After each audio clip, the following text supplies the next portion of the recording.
నిన్నటి దాన్ని ఇదివరకటి రోజుల్లో మనం ఫీల్డ్‌లోకి వచ్చిన కొత్తల్లో నేనైతే ఇలాంటి ఒక కార్యక్రమం జరిగినప్పుడు ముగ్గురు రిపోర్టర్లు ఉండేవాళ్ళు. దీంట్లో ఒక బ్యూరో చీఫ్ వచ్చేటప్పటికి ఆ ఉపన్యాసాల్ని క్రోడీకరిస్తూ అసలు ఉద్దేశ్యం ఏంటి అన్నది అవసరమైతే ఆ నాయకులతో మాట్లాడి కన్ఫర్మ్ చేసుకుని రాసేవాళ్ళు బ్యూరో చీఫ్.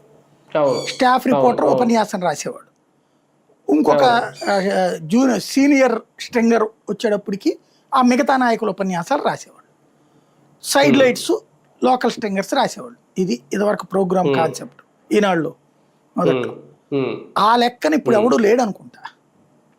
నిన్న టోటల్గా నాకు ఈ ఉపన్యాసం క్రోడీకరించుకుని చూస్తే అర్థమవుతున్నది ఏంటి అంటే గ్రౌండ్ లెవెల్లో పొరపొచ్చాలు బాగా పెరిగిపోయినాయి. జనసేన వాళ్ళకి తెలుగుదేశం ఎమ్మెల్యేలు ఉన్న చోట్ల విలువ రకట్ల. ఈవెన్ జనసేన ఎమ్మెల్యేలు ఉన్న చోట్ల తెలుగుదేశం వాళ్ళ డామినేషన్ ఆ ఎమ్మెల్యేలకు కూడా నచ్చట్ల. తెలుగుదేశం ఎమ్మెల్యేలకి జనసేన వాళ్ళని పైకి తీసుకురావాలన్న ఉద్దేశం లేదు, బీజేపీ వాళ్ళని పైకి తీసుకురావాలన్న ఉద్దేశం లేదు. అది క్లియర్. ఈవెన్ పార్టీకి అదే ఫీలింగ్ ఉంటుంది. జనసేన వాళ్ళకి మమ్మల్ని చులకన చేస్తున్నారన్న ఫీలింగ్ వాళ్ళ నియోజకవర్గాల్లో ఉంది. ఒక ఇద్దరు ఏరియాల్లో మాత్రం ఆ ప్రాబ్లం లేదు. అది ఒకటి పిఠాపురం, రెండవది నాదెళ్ల మనోహర్ నియోజకవర్గం.